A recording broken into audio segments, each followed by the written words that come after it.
What's going on, everybody? This is Achilles LBT with my first of a few hero build videos for Heroes of the Storm. I figured I would start off with my most used character and my favorite character of the game, Sonya, who is regarded as a melee warrior.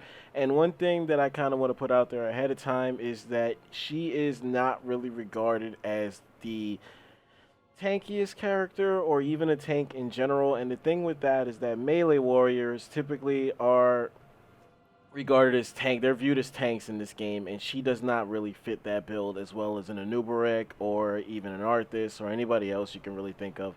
She doesn't fit that build. But here's the thing: she doesn't need to fit that build, and this build is basically for DPS. This is the best possible DPS build that you can find, in my personal opinion. I do have, as I will show you here, I do have the kills to support that. 3,000 kills. This build works. Just try it if you want, or if you're looking for something. A lot of the things with Sonya, her problems are actually stemmed with the Sonya users not properly knowing how to use her, and that is a lot of what's wrong with her. This video will kind of steer you around that, because there is a specific way that you're supposed to use her abilities that make her a game-changing character.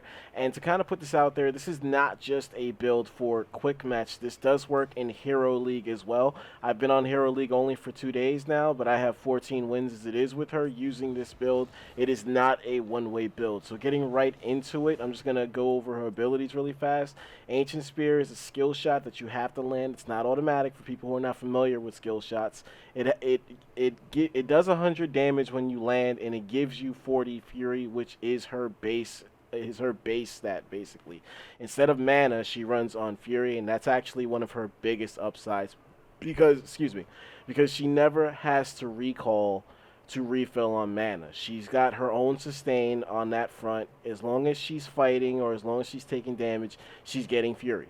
So there's no need to, if you play your cards right, and if you're playing against a team that really doesn't know what they're doing, there's really a high possibility that you can go an entire way without pressing B once. You can just stay out there. And I also wanted to stress that this build is not just for damage, but it's also for sustain as well, because this is the way that Sonya is meant to be played. Moving along, Seismic Slam. This is the juggernaut ability right here that other Sonya users do not seem to understand. It does 100 damage when you land it, but the big thing, and 25 damage to the targets behind it, that's really not, that's just kind of like a little small bonus, but in my opinion, like, it's really not anything to go crazy over.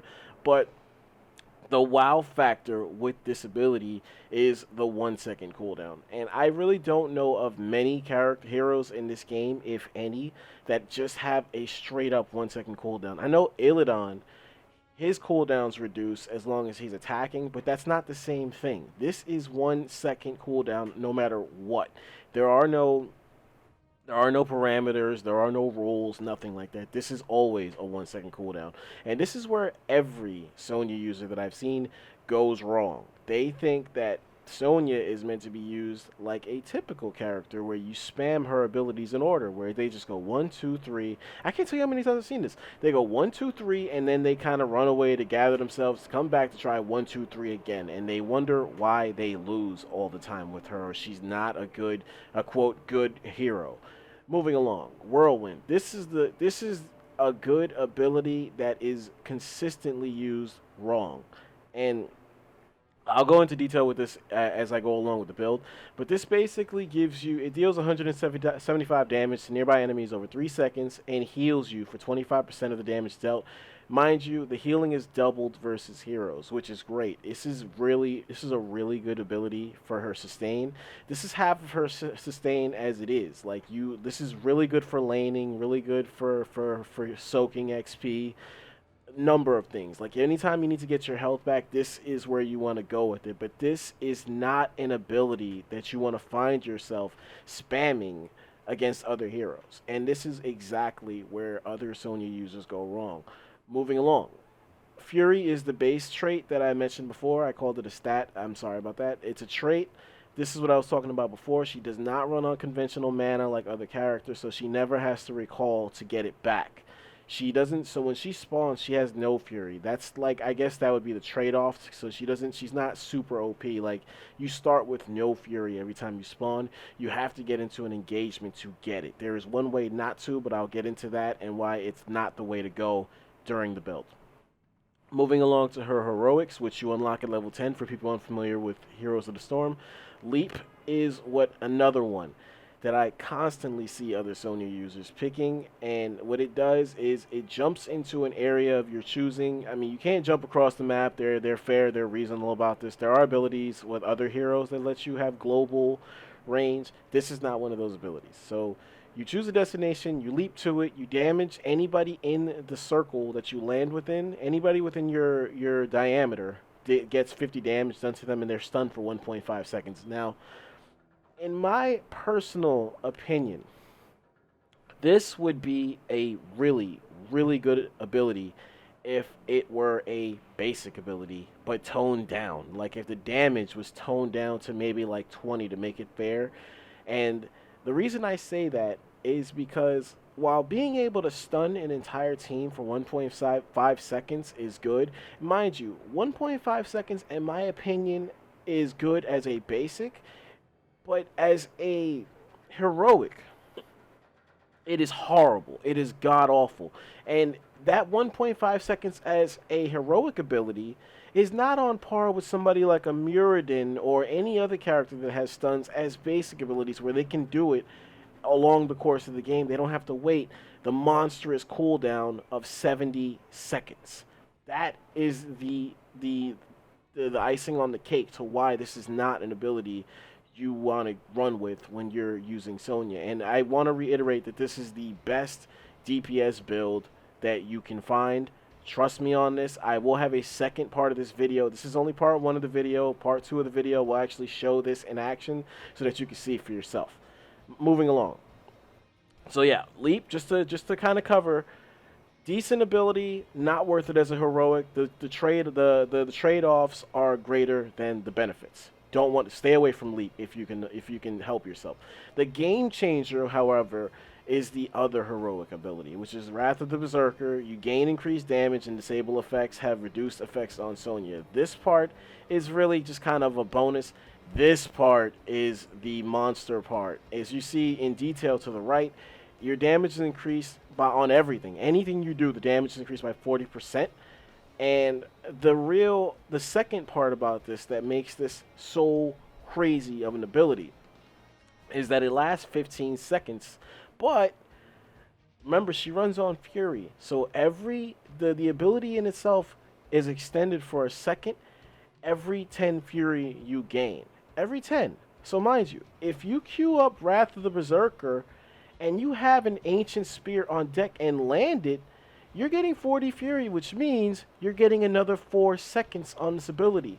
And the last part about what makes this a game-changing heroic is that it only has, unlike this that has a 70-second cooldown, this ability has a 45-second cooldown. And the monstrous part about the 45-second cooldown is that it starts the minute you hit R. The minute you queue up this ability, the cooldown timer starts. It does not wait for the ability to be over with to start.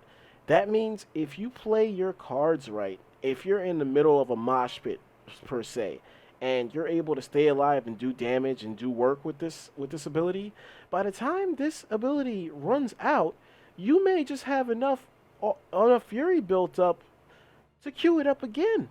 Or just in general, you may have made it last long enough that 45 seconds went by and oh shit, you have another one ready to go.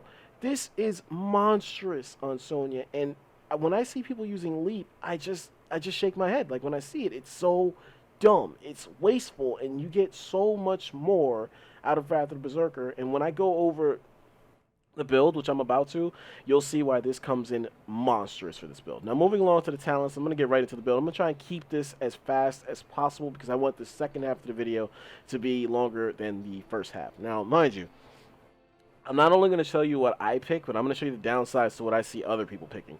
Now, what you want to start at level 1, you want to start off with War Paint to give her some sustain. You get 30% of the damage back from your basic attacks, and you're going to be basic attacking with Sonya quite a bit in the laning phase, and quite a bit throughout the game, to be honest. So you always want to have this available to sustain. Another thing I want to, like, a personal preference for me are passive abilities, because they're always at work. You don't have to press anything. You don't have to monitor anything.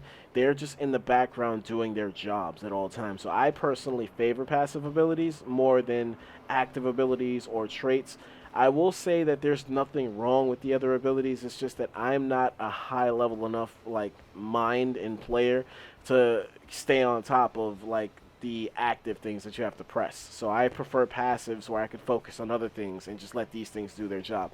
Now, moving along, I see people usually picking block. I've never seen anybody pick Endless Fury, which increases your maximum fury to 200. Useless. Don't need it. You really don't. I see people picking block and Shot of Fury. Block is utterly useless in play. It is amazing when you read what it does on paper. The problem is when you get into team fights with this ability, as you see, it blocks, it reduces damage, it cuts it in half from hero basic attacks. Low notice, basic attacks, not abilities, basic attacks. When you get into team fights, you're getting mobbed with abilities, not basics. And it only stores up to 2 charges. If you get into a team fight, those 2 charges run out in less than a second because you're getting hit by multiple people.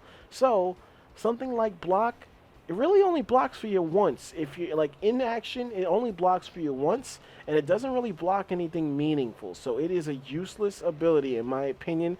Sonya is not, she's not a conventional tank. Do not waste your time trying to turn her into one. She is DPS.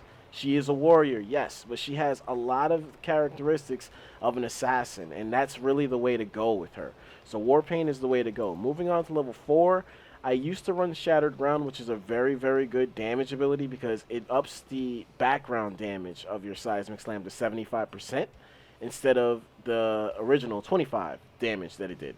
So this is a great ability. If you want to run this, I would advise it, but I no longer run this because the meta of the game has seemed to change where people are putting more emphasis on soaking lanes and hitting camps, and I've noticed that, and running this conventional build the way I used to wasn't really sure. My numbers would look all right, but it stopped translating to wins, so I had to make an adjustment, and the adjustment I made was superiority, which basically reduces any non-human controlled player's damage.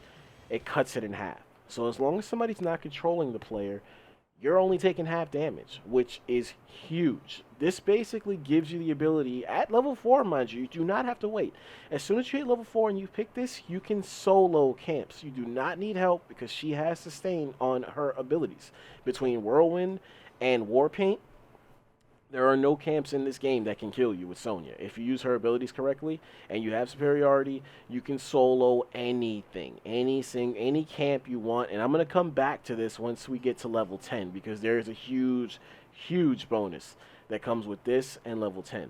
So before I move along, Whirlwind, while it is good on paper, it's really not needed. It removes all slows and roots. If you're just careful about your footing and where you are and you're aware of the map, you can kind of cancel out the need for something like this. But this is not a bad ability. I just don't see the need for it because if you're smart, you don't really get caught in spots where this would be needed.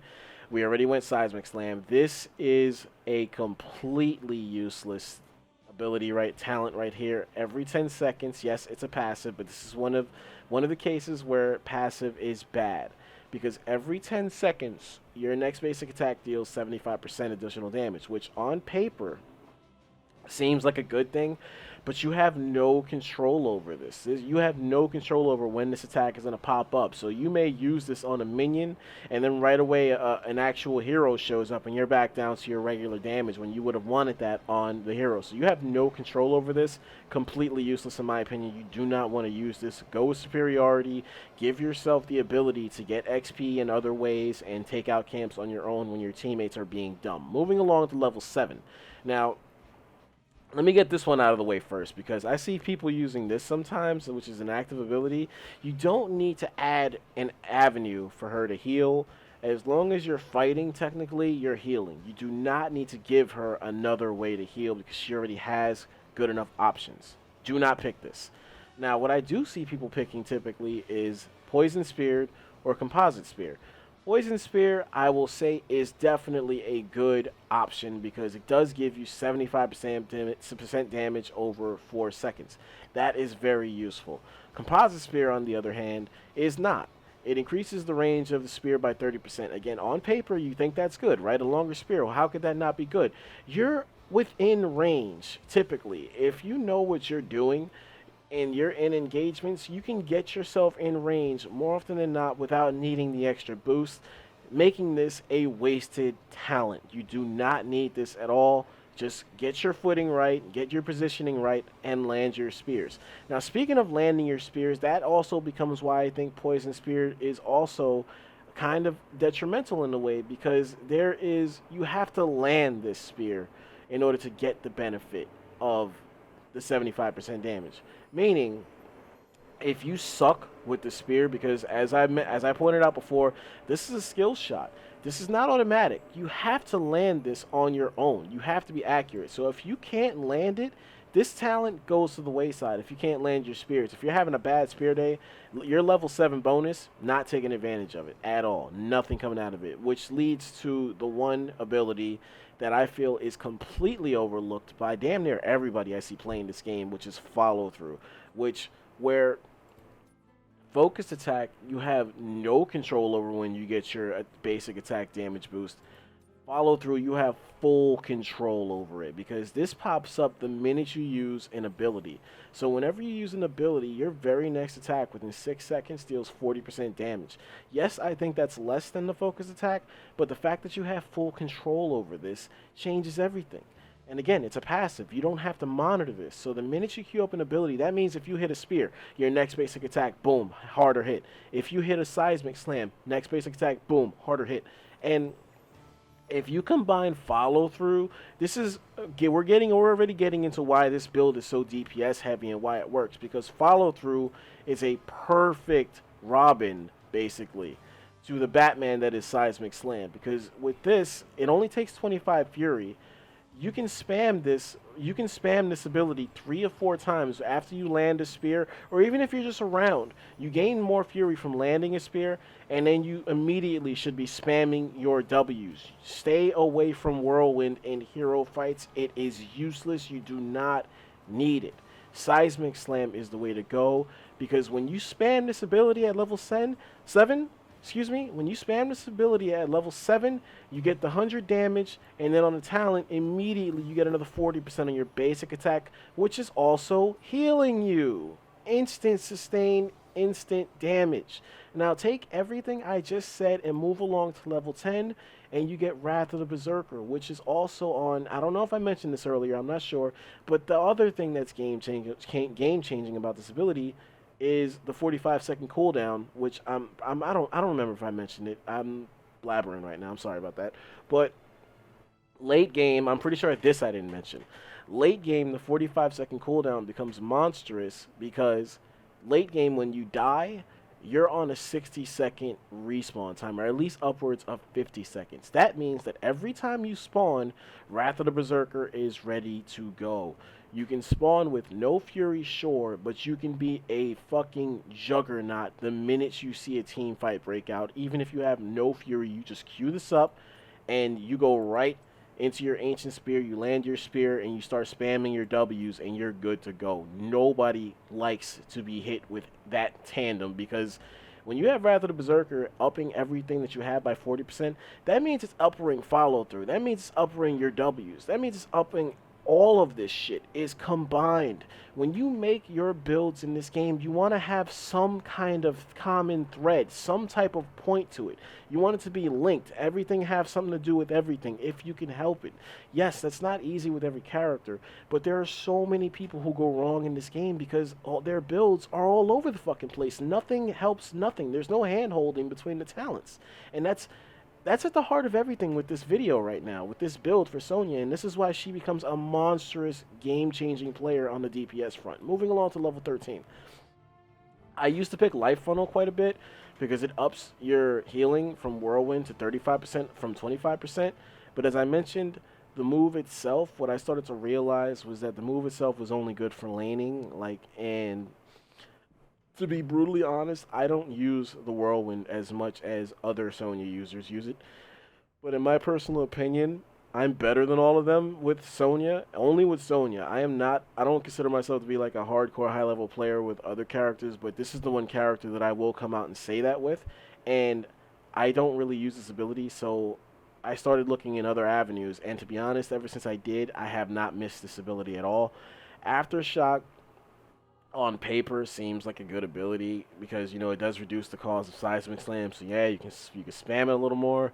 But to be honest, by the time you run out of fury, your basic attacks are still doing damage. You're getting your heals back, and your spear should be back to recharge by the time you run out of fury.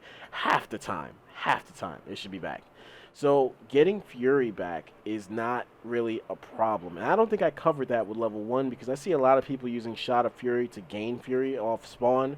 If you just land your spear or go into a fight with minions, you get that fury right away. Like, there is no need to waste talent on Shot of Fury. So moving back along to 13, sorry for backtracking. So Aftershock, don't need it. Spell Shield, I covered this with block, and I will cover this again with level 16 and 20. Sonya is not really a tanky character. You're just wasting your time trying to turn her into a tanky character. Yes, you can technically turn her into a tank, but then you do so at the sacrifice of her damage. And, I mean, going on a more obvious front, there's really no better way to put this, but she has 2 swords for a reason, guys. Like, don't be stupid. Don't try to turn her into a tank. She has 2 swords for a reason. So what I started going back to, because I originally tried this before, I loved the ability, Mystical Spear, which reduces the cooldown of your Ancient Spear by 4 seconds, which has a 13-second cooldown as it is. So that's actually pretty hefty when it comes to team fights. 9 seconds is still kind of not sexy, but it's better than 13, obviously.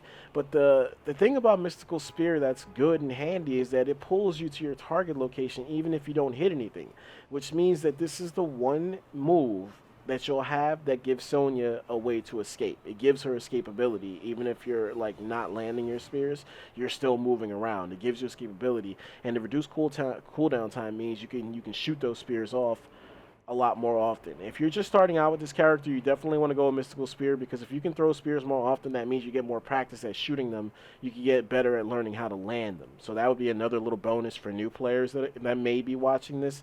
If you're using Sonya, you definitely want to go with this because then it gives you more practice on using that spear. Moving along to level 16. Again, Nerves of Steel, active ability, tankiness, don't do it, don't need it. Imposing Presence, enemy basic attacks are slow. I can't think of a single character where this ability is handy. Again, this is a rare case where passive is bad. Because yes, you don't have to control this. Yes, the attack speed is slowed by half. But these are basic attacks. When you deal with other heroes, they're not coming at you with basics like that. Unless they're ranged characters. But even ranged characters do not spam you with basics. Unless you're playing against a Rainer. But he has an ability that can cancel the fact that he's being slowed down. So it doesn't even matter. You're getting hit with abilities. Don't waste time on this. No Escape gives you more movement speed off of abilities, which is part of her trait. I don't know if I covered that, but anytime you use an ability, she's able to run faster. Don't really need to make that any better than it is because, again, a lot of her genius comes from positioning and knowing map awareness and stuff like that. You don't need to add this. It's really not useful. So Furious Blow would definitely be the way to go because it takes your most used ability that you should be spamming because it has a 1-second cooldown and makes it 40% stronger.